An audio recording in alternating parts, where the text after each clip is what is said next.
Welcome to a new season, a new year, a brand new episode of False Nine. I am here with my boy, the myth, the man, the legend, the guru, Mister Mark. How you doing, bro? I'm good, man. How are you? I'm doing all right. Excited for finally having meaningful soccer back, as opposed to, I'll be honest, I haven't watched any single one of those preseasons. So I'm gonna rely on you to tell me everything. I've been busy with Super Bowl, uh, all that other fun stuff. Um, but what do you have for us in store this season? This today? What do we got going on? I think this season I'm gonna try to be a little more tactical in speaking specifically of our formation against other teams and other teams' formation versus ours, and just really bring that aspect to False Nine. We had it as a very conversational, laid back, relaxed Inter Miami podcast. We're gonna keep it like that, but I'm just adding a little bit more to it, and hopefully we take off with it. All right, that sounds good. Sounds good. So, Inter Miami has been flying all over. Well, a season ago, Inter Miami was flying all over Asia, going to play um, in Saudi Arabia, Hong Kong. Did we play a Japanese team? We played Vitesse Kobe last year. Okay, then and then we came back for a final preseason tune-up against Newell's Old Boys, Yep. Messi's childhood team. This hmm year, the team decides, you know what, we're not gonna log that kind of miles. We're just gonna go all over Mexico, Central America, South America. They kind of stayed on this side of the continent. Yeah, they did. They did like an Americas tour. They Mm-hmm. played Club America out in Las Vegas. Then they went to Honduras. They played a team in Peru. They played a team in Panama, and, and they From came my back home. understanding, that Peruvian game got a Testy, little testy, huh? or was it that game, or was it that San Miguelito game in Wait, I thought Panama? San Miguelito was the Peruvian team. No, the Peruvian team was Universitario Where was San Miguelito? Because in that's what the one I Panama, was talking about. the Panamanian team. Okay, Where yeah, the that hard game got a the little. the rough tackle on Messi and everybody stepped in and all that stuff. Yeah, Yeah, yeah, yeah. Um, that one. we are debuting a brand new background. Um, I you know, like it. yeah, I And like wanted to show a little bit of the. It's Chase Stadium or Chase Field? Chase Stadium. Chase Stadium. Home of the Herons. Kind of wanted to show off a little bit. Last season we had the city. This time it's all about. Is this the last year at Chase I Stadium? like it. It's an homage to last year. I like it. Yeah. I do because we're supposed to open up Miami Freedom Park in 2026. Yes. Yes. Yes. Yes. Okay. So we'll dive right into it. Um, the biggest change so far is Tata, or as you like to call him, tacticless Tata, hmm is no longer. Well, I want to say it's the old Stan Van Gundy for personal reason. No, homeboy got fired, but they let him. They let him out the door with his head held high, and they brought in Mascherano, which is I don't know what it does for Messi. I don't know much about him, so I'll Yeah. let you take over from here. Um, I think your sentiment with Mascherano resents a lot with the inner Miami community in the sense of he really didn't have anything on his resume to be brought in as this being his first club managerial position, his first job. Hmm. He really didn't achieve any great feats with the Argentinian youth team, especially in the Olympics. Hmm. So to have that sentiment, you don't know a lot about him, what he's going to bring to the table, is fair. And I was like that. I was in the sense that they were going to bring in another. It was either going to be him, in my eyes, because his name had been floating around, or Xavi. Either one is a Barcelona product. played with Messi, so there was a connection already there. So it was going to be almost like a Messi hire, to say the least. Hmm. So now having 5 preseason games under his belt with a new system, I think he's gonna have his time in the light, and he's gonna have his time where he needs where he's a rookie, so he's gonna have his time to his mistakes, his time to learn from those mistakes, and it's growing pains, it's things We're like talking that. about Mascherano, right? Yes, we're talking about Javi Mascherano now, and it'll be a season, for him. He's gonna be held in high regards because of what we need to accomplish as a team and what we left short last year. So there's gonna That's be a lot of pressure to and win. that's the question that I was going to ask you right now. You perfect segue. Given what this team did last year under Tata, winning the Supporters Shield, and given what they didn't do last year, which is they left the MLS Cup on the table, Hmm. you started off by saying that Mascherano's a rookie and he's going to need his time. Wouldn't wouldn't Inter Miami have had done better to by the fans to go out and get an established name to produce results immediately, given the window this team has, as opposed to bringing in a rookie coach that is going to need time to develop, given, like you said, the expectations we have for this team? No, you're right on that. I would agree with that statement. And given how we left last year's playoffs in such a terrible, terrible way, getting ousted by Atlanta United in the first round, you need a coach to come in and really produce. You need to win trophies because this is what the club was built on. They was promised 3 or 4 trophies a season, and we achieved one last season. Um, I think the pressure is a lot. There are going to be growing pains. People will become angry, will become, frustrated. It's going to happen with anyone you bring in at this level, at this team, at this specific time with the players you have. So to those fans, and I would say just sit back and enjoy the ride this team is going to take you on, because I truly believe, regardless of who's at the helm this year, they have a deeper team than they did last year. Okay, so you're saying that there's a deeper team. Mhm. Um, what are some of the departures from last year's team? Well, most notably, we sold Diego Gomez to Brighton for 13 million um, dollars in transfer money. Uh, great product here. Grew his game tremendously, and it was about time that he got a big deal and a big offer to go to the Prem, and he took it, and Inter Miami took it with him. So credit to him and his work ethic. Wish him the best in Brighton. We moved on from Facundo Farias.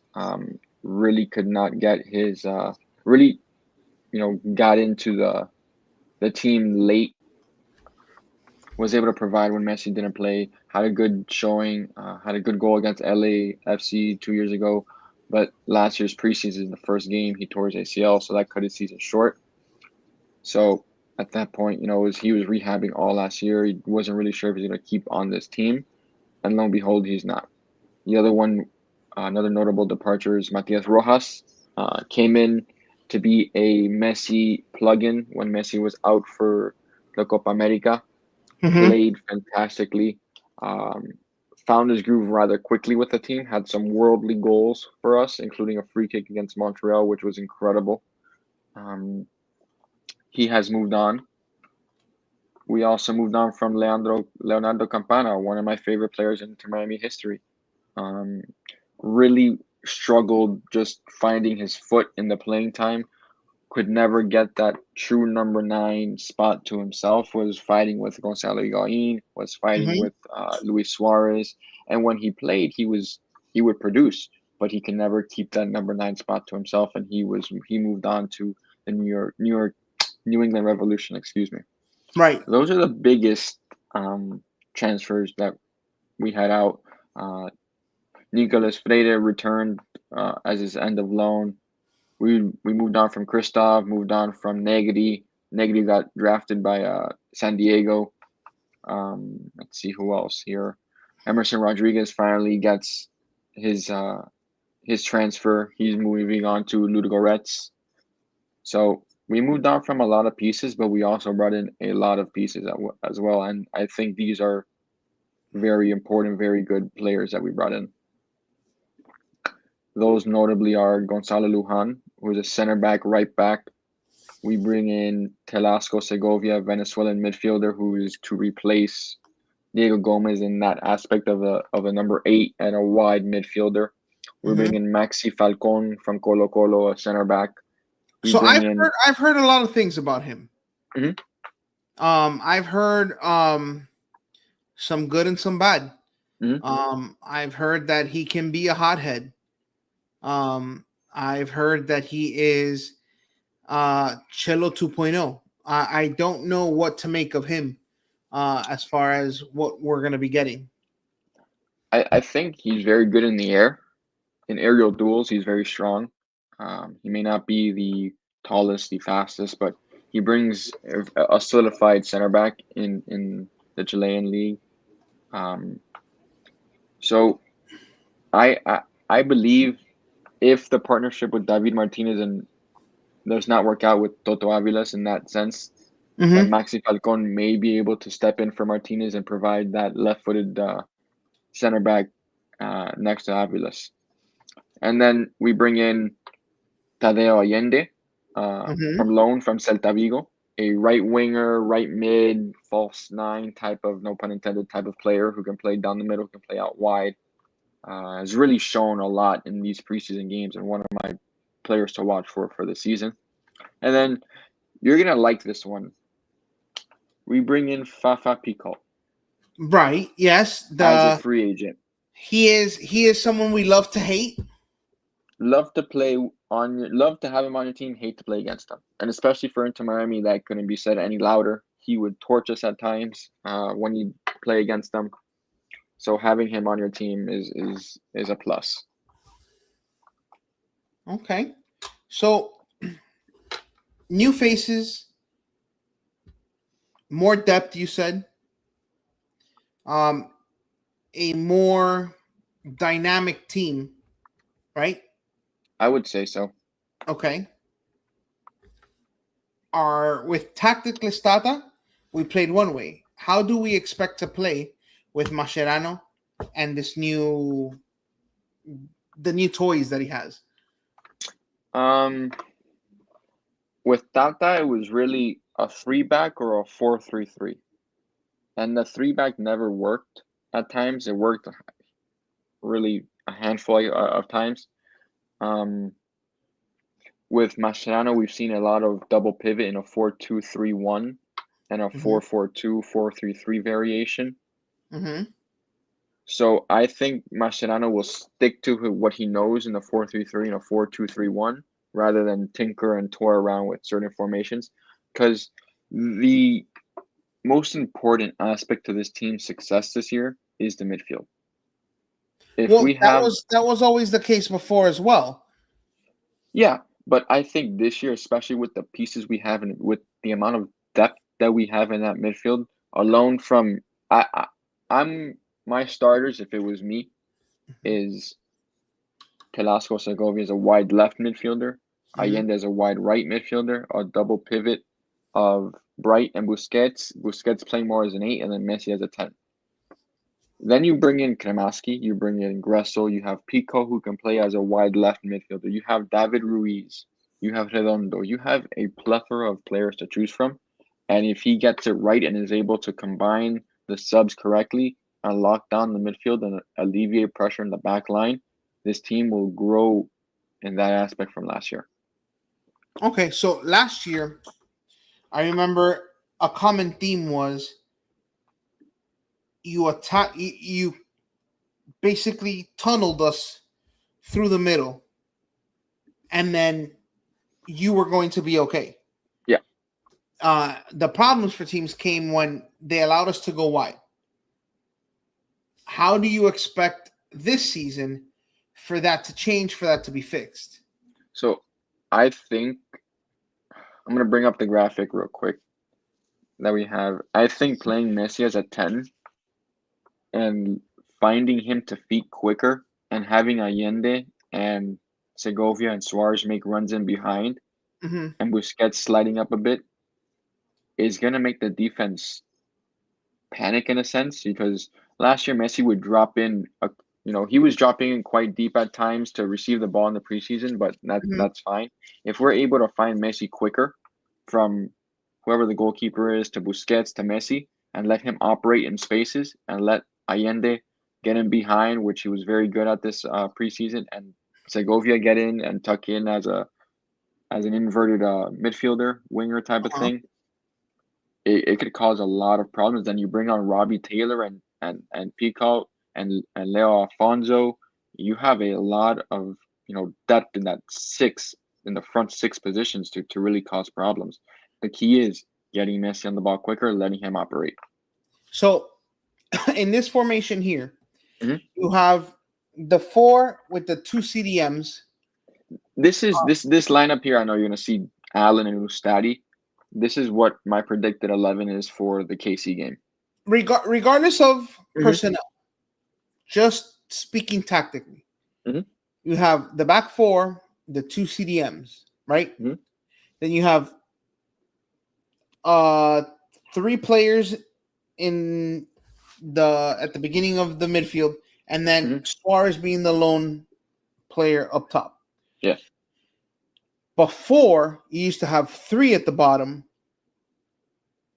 with a five back. It was Gomez, Suarez, and Messi Yes, along the line. yes, and then a flat three in the middle. Right. Yes. Now, at times last year, Hmm. Messi would get lost. Is this lineup designed to have Messi pick up the ball more often where he's situated in that diagram, which is at on the offensive end of the center circle? This ideally, we want Messi on the ball as quick as possible in the center of the pitch, just so we can operate with more room. If we're Right. giving, yeah, he can take on anyone out wide, but the options of passing it in are limited to Suarez and Segovia, and then Busquets coming to the middle, rather than him operating in the middle, finding Suarez, Allende, Segovia himself, i.e. Messi, taking a shot, making a pass from there. So in the middle, he causes more. It's crazy to say, but he causes a lot more mayhem. Okay, so right. So this is designed for him to basically, I know it's three there, Mhm. but what you're basically doing is allowing Messi to play with two wingers and Suarez, where they're basically creating a little dome around him You're with options. creating little tactical triangle games advantages against the teams. Okay, okay, that makes sense, and this is a little bit more of what we're trying to bring this season. A little bit more of the tactical talk, a little bit more of the inner workings of how we think the game is going to go. Uh, we wish you could have brought it last time. It'll especially last year with the back five. Mhm. We had a lot. We had just different variations of data experimenting. Some of Yeah. them worked, some of them didn't. Mhm. But this is kind of what we are trying to bring this season, a little bit more of a tactical, strategy based um, analysis where it allows the bit more of a casual fan to understand and visually see uh, more of the game than that of the diehard fan. Yeah. Um, but we saw, you said last year we saw um, a lot of 4-3-3. This year Yep. you see we're gonna see a lot more of the 4-2-3-1, which is displayed here. I think we're gonna see this is almost a variation of the 4-3-3. Just if Segovia and Allende tuck in, I mean, push up higher than Messi, it just becomes 3-3 and then a 4-3-3. But I think this double pivot is what's gonna need to work in this double pivot is the responsibility of the midfield, specifically Yannick Bright and whoever else is playing in that midfield to cover the spaces left by Busquets or Messi. especially when Messi goes up and Suarez go up. It'll turn into a 4-4-2 defensively, with Allende and Segovia playing wide mid on the left and right side, and they'll squeeze in more to limit the space in the middle.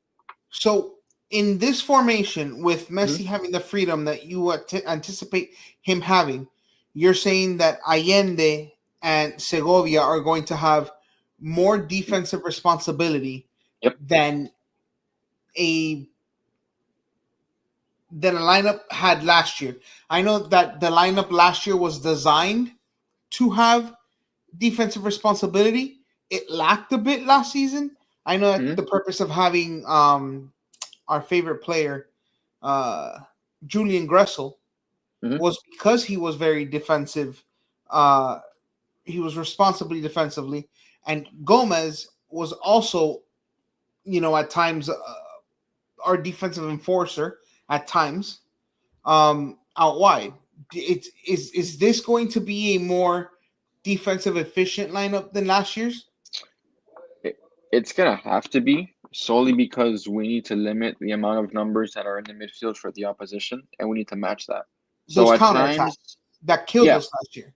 So where Allende and Segovia are right now, they can drop in line with Busquets and Bright, and they can play a 4-4-1-1.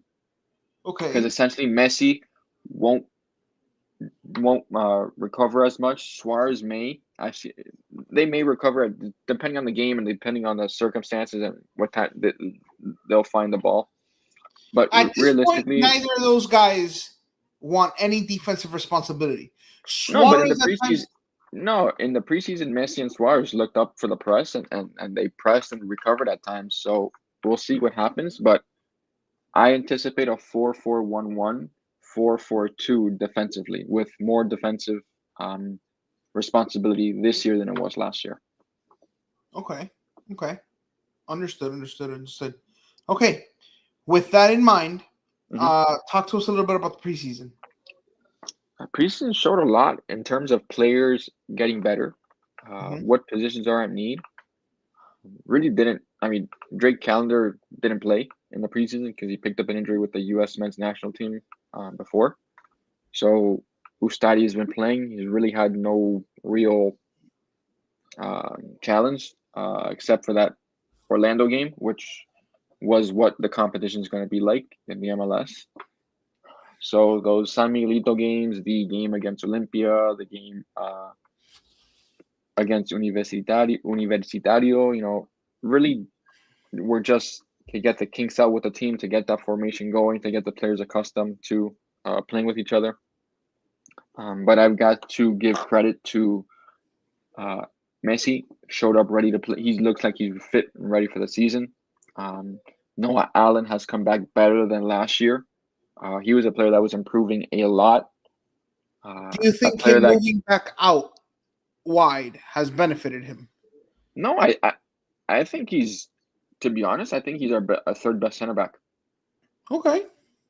and he gives us a left foot as a center back. So he's going to be playing that negative position when Alba does not play, or as in will be the case on Wednesday against KC, and he'll be most likely the if David Martinez isn't up to par with the team and isn't playing well, Noah Allen will take that spot very quickly. And quick reminder for those who aren't aware, why is Alba not playing? Suspension from last year from the in the CCC. Okay, just making sure that everyone was aware. He has not picked up an injury. He is not. He's He's not not hurt. homesick. No, He's no, not hurt. no. Okay, just I wanted to make sure Um, everyone was aware of that. yeah. Um, okay, so from Vegas we go to Peru Yes. and the beautiful We. ruins of Machu Picchu to play Universitario. Yep. We pick up a win there in a. I don't know how to feel about those wins on pens. Just because I feel like Inter Miami should be blowing those teams out, and we really, we were playing perfectly fine. Just the goals were not coming for whatever reason. So what would It was a so 0. It was a 0-0 game. It was, you say we, this, yeah. and my question is, what are fans to expect? Because you what in a sense is happening is you're sending what was the best regular season team last season in the MLS Mhm. to these teams to play these teams that, albeit in at times incorrect, Mhm. they're playing what seems to be inferior competition, Yes, and they're not showing their class. What is this team to what are fans going to expect from this team when they bring what are they going to bring? Are they going to bring that ho hum attitude, or is this team ready to go? I think the game against Orlando showed a lot what this team is going to bring. Aside and you know, especially in those preseason games against the inferior competition that you were speaking about, that you referred to, I think it was, our backline played well, and that was a big plus. So having that confidence in that back line going forward into the MLS play is a big thing. Having Messi ready to go is a big thing. Getting Allende ready to play and getting his feet wet with the team is a big thing. So it was all just um, a hamster wheel of just a, a constant thing of let's play. These teams are not up to par with us. Let's get our formation. Let's get everything right. And slowly but surely, they started looking a lot better. Okay. So you spoke about the last draw, and I think it was in Tampa against Orlando City. Hmm. Um, what can you draw from that game that they can carry over to well, it was tomorrow to Wednesday? And for those who don't know, the game has been moved from tomorrow to Wednesday due to weather. Yes. I think I can take away from that specific game. Jello needs competition on the right. Um, I thought he had improved. Um, but it was going back to the inferior competition. He looked better against those, smaller sides in those countries that, the leagues aren't up to par with the MLS. The players are not up to par. So it was like fool's gold, I want to say. He's got to improve if he wants to continue being the right back for this team. He really has no competition. Maybe Ian Frey gives that to him, Gonzalo Lujan. That's to be seen, to be determined. But for now, he's the guy going forward, but he's got to be better for us in every aspect. Um, If I gave you a time machine, mhm. knowing now, knowing what you know now back then, and I put two players on the table, Yedlin or Cello, are you still taking Cello? Mm, no, I'll keep Yedlin. Okay. I would have kept it, but we didn't know what what Jello had or how this would transpire. It's simply put, he's got to get better. It's no other way around it. Okay. Another takeaway from that game is Allende. Like, I'm gonna keep saying it until I turn blue. He's gonna be a very important player, especially with the ability to finish in the final third. Um, and make those runs in behind and make Messi's life easier. He had a fantastic goal with Luis Suarez. They combined a 1-2, and he put it past Gallese. Um, so he's gonna get better. This team's gonna get better with him on it. He's going to provide things that Robbie Taylor may not be able to provide, or Julian Gressel may not be able to provide, and he's gonna be a locked in starter on that right side, I believe. Is Robert Taylor going to come off the milk carton? I mean, man, I love him as a player. With Peacock now in the game, uh, those two off the bench can be dynamic super subs. Absolutely, absolutely, they can be dynamic super subs. I I I, I don't know what Marcelino has in store. It depends on how the game goes. Okay. Another question I have is last year we had issues at the beginning with Mm. pairing Busquets with a second pivot, like you say. The big move was Federico Redondo with Yannick Bright. Now, in your opinion and the opinion of some, entrenched as that defensive pair with Busquets. Where does that leave Redondo? It has to be Brianna Bright. Every time that he's healthy, he needs to play. Right. No, and you've made that abundantly clear. No, I know. Where does that leave Federico Redondo? It leaves him as a if Busquets cannot go, Redondo steps in. There's no way Redondo supersedes Yannick Bright in any aspect. Yannick Bright's a six. He needs for this team to work. We need a six. Redondo is too raw in his abilities to play with Busquets. They don't have the response. They don't mesh well together. We saw it multiple times last year. Mm-hmm. Their skill sets do not match. Redondo is very, very happy passing back and not, playing forward. I know we want to keep possession, but we got to play forward, and that's one thing Yannick Bright has improved on: the ability to play the ball forward and be confident with his passes. Redondo was in the mix of a 6 and an 8 last year. I think he's more of an 8, so he needs to be honed in on that and be ready when his number is called off the bench, whenever that is. Okay. So, in a sense, and I know Yannick Bright came on towards what I want to say the the middle of the back end of the season, where he I would say became a little before when he be before that. I would say before okay. So halfway through the season, he was playing well okay, or making his name.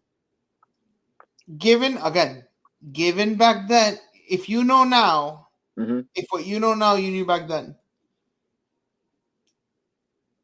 Do I sign getting rid Redondo? no, not about Oh, Redondo. I'm gonna go with a departure that oh boy, really, Gregory. uh-huh. Gregory's a lot stronger, bigger. He's got more of that nastiness to him. He Redondo's was a, just he was a tactical. yellow card every single time he stepped on the pitch. Redondo's just, I mean, Yannick Bright's tactically sound defensively. He's very, very good. I think he's in the raw aspect of defensive skill set, he's better than Gregory. Gregory's, like I said, got more nastiness to him. But Redondo, I mean, keep saying Redondo, you got it planted in my head now. Bright is better defensively than Gregory was, I believe. So in that aspect, good move. I would say it's a move that's that the return package, if you will, is equal or is probably better than the one that left. Okay.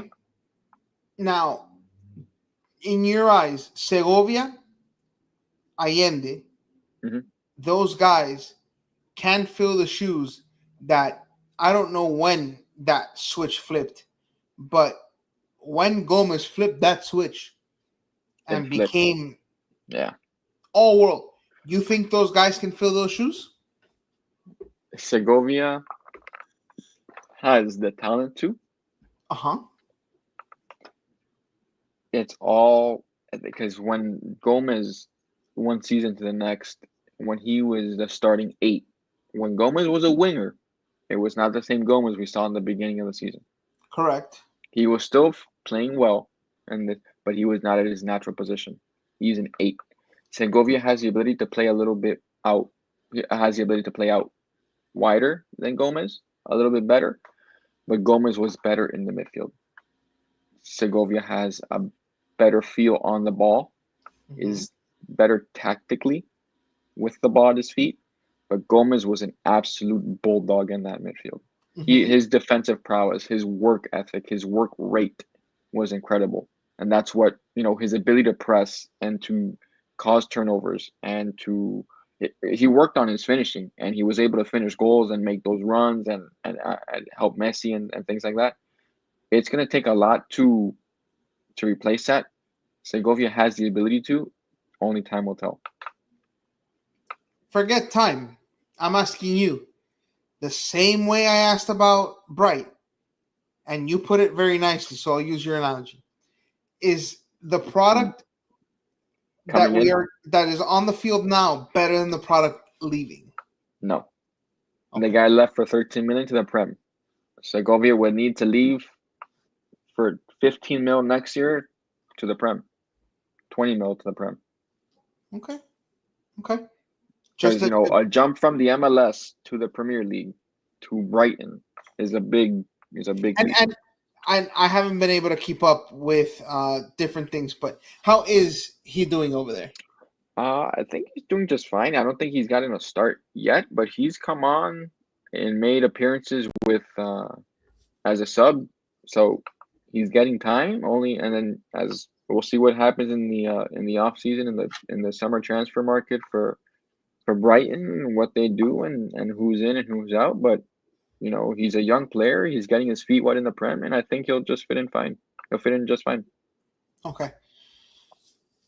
You mentioned before that this team had a lot more depth than it did last season. Mm-hmm. And last season, I feel like there was a big seesaw effect on we have so much depth, and then things would happen, and we're like, oh my God, we're playing guys that have no business being on the field. Yeah. My God, what's this guy's name? Give me a few examples of players who were playing last season that had no business being on that field. Lawson Sunderland. Uh-huh. Ryan Saylor. Okay. So you're saying that we have so much depth, right?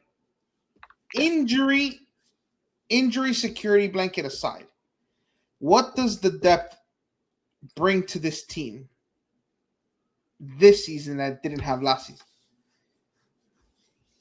I think it brings a tactical advantage in games, Mm-hmm. given that if you're down a goal, if you're looking to get another goal, if you're looking to solidify the midfield, if you're looking to rest a player, if you're looking to rotate the squad, when you have Diego Gomez, Benjamin Kremaski, Fafa Pico, Robbie Taylor, Alfonso, who else? Redondo, Mm-hmm. David Ruiz, Maxi Falcon, Noah Allen, Ustari, Lujan, whoever doesn't start, the bench is going to be the best bench in the league. It just comes down to how it's utilized.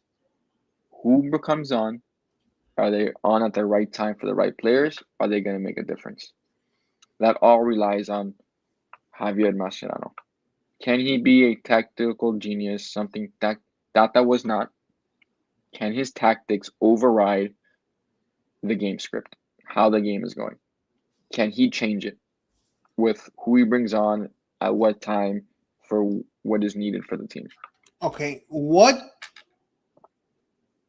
do you think will happen?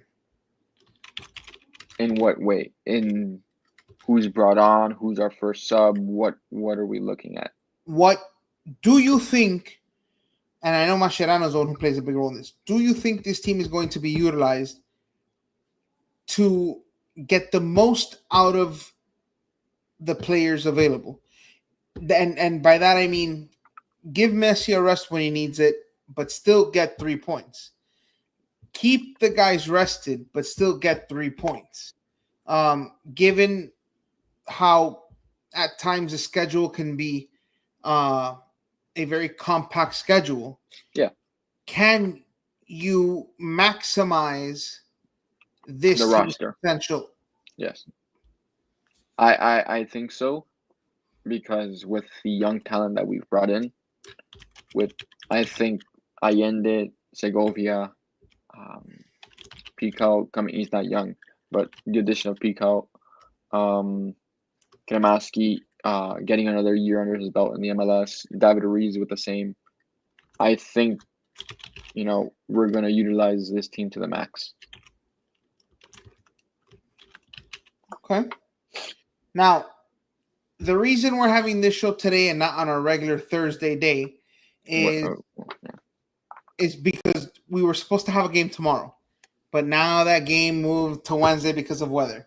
Yeah. It is the first game in the CONCACAF. Is it Champions Cup? Yes. Okay, in the CONCACAF Champions Cup, we play Sporting KC. Yeah.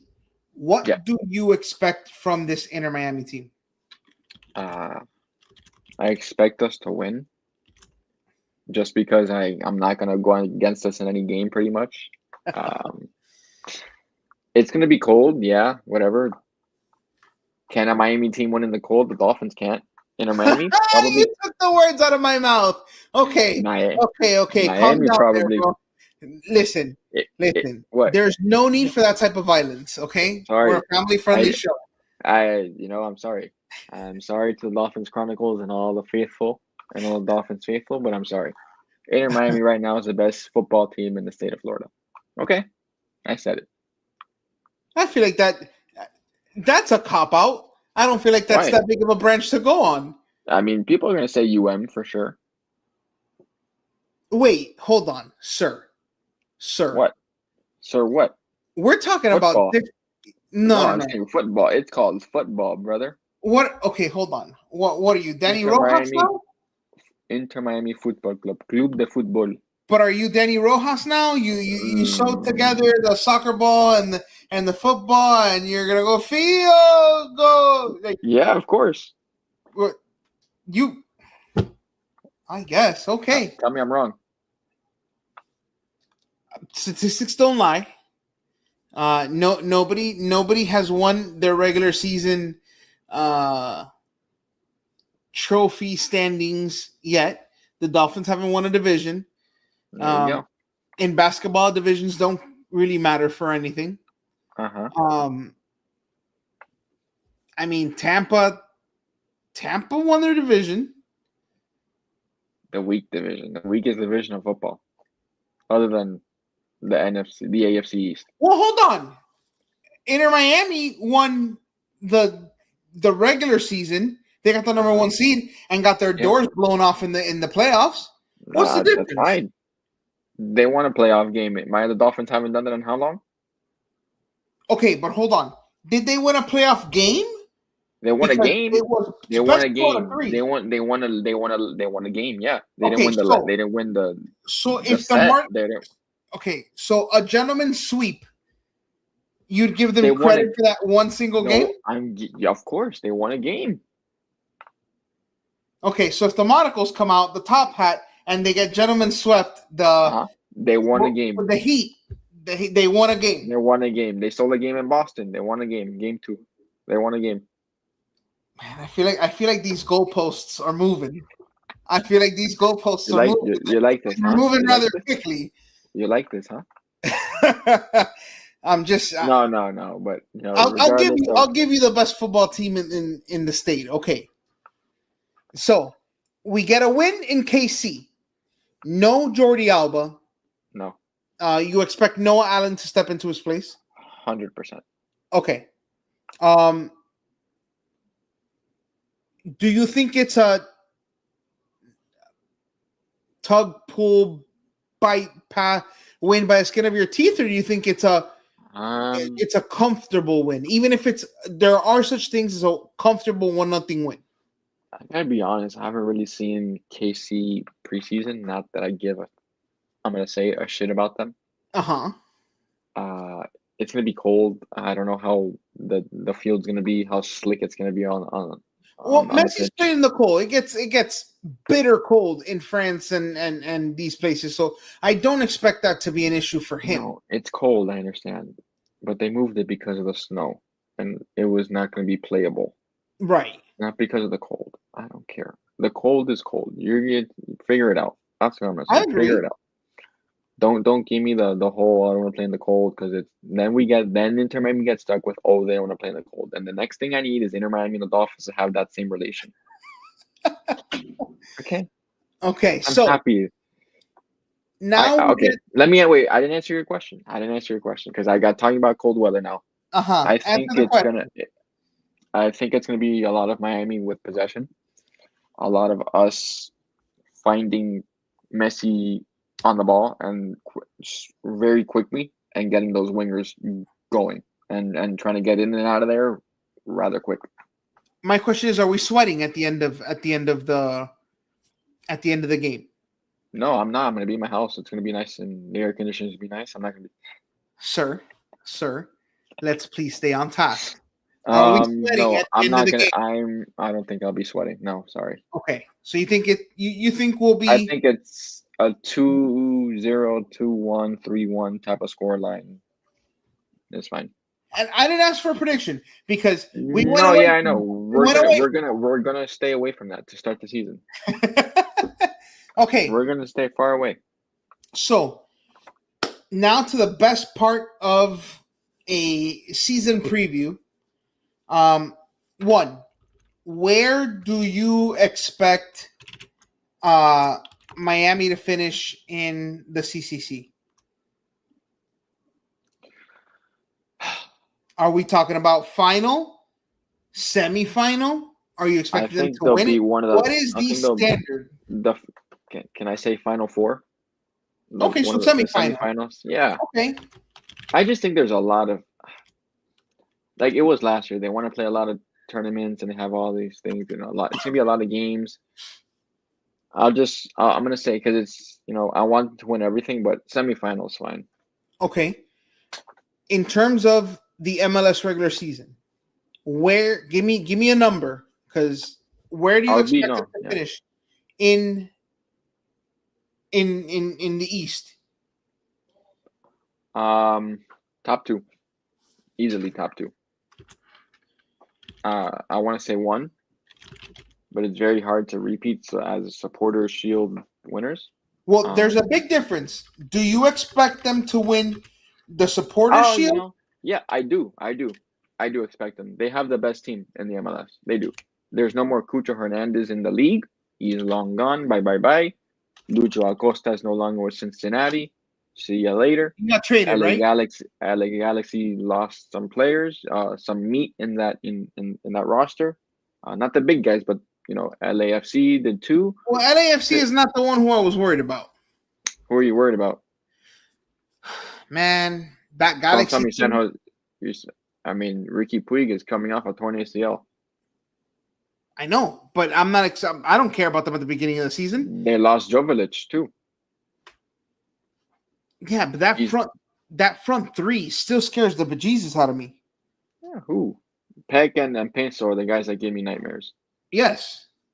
Okay, we'll worry about them when we get to them. Okay, so you expect the Supporters Shield repeat, and yeah, I do. In the worst case of scenarios, at least the top two finish. Yes. Okay. Yes. Now, Messi. How many goals are you expecting from him?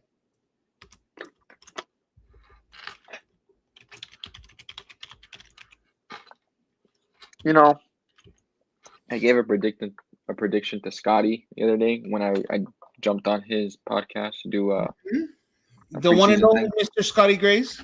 Shout out to him. I said 40 total goal contributions. I said a 2020 season's great. I'm gonna stick to my guns and say I'm gonna give you 20 to 25 goals. Okay. Or do you want an actual number? Okay. So 25. Go with 25. Okay. Suarez.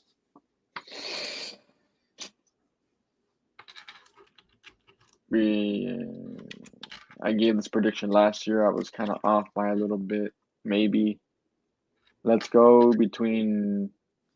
Let's go as far as 18 to 20. Let's go 20. You know what? I'm feeling 20. 20 goals. Yeah. Okay. Anybody else that you want to put in a prediction for? Allende. 11. How much? 11. 11. Yeah. Okay. I know it's my favorite number. 11. Okay. We have those down. I know what last is that? season we had a little 25, bit of 20, 45. you're looking at 56 goals between between three players. 3 guys. Give another. Okay. I like it. Now, who do you think the biggest surprise is going to be on this team? Biggest surprise.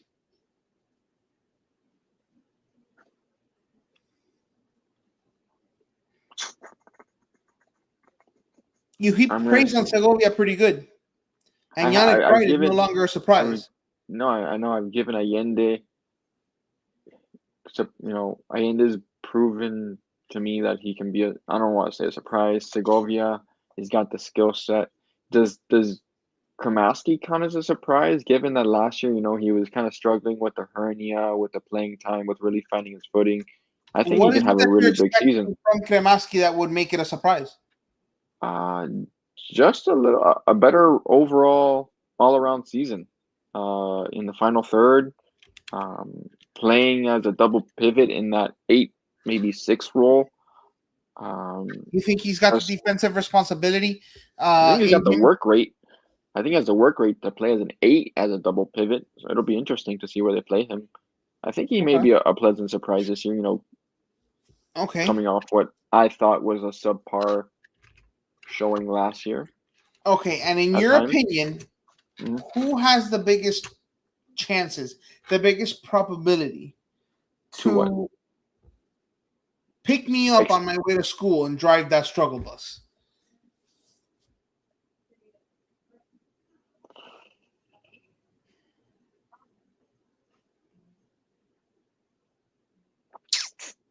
I know it's a mm, great question. That's what I'm here for.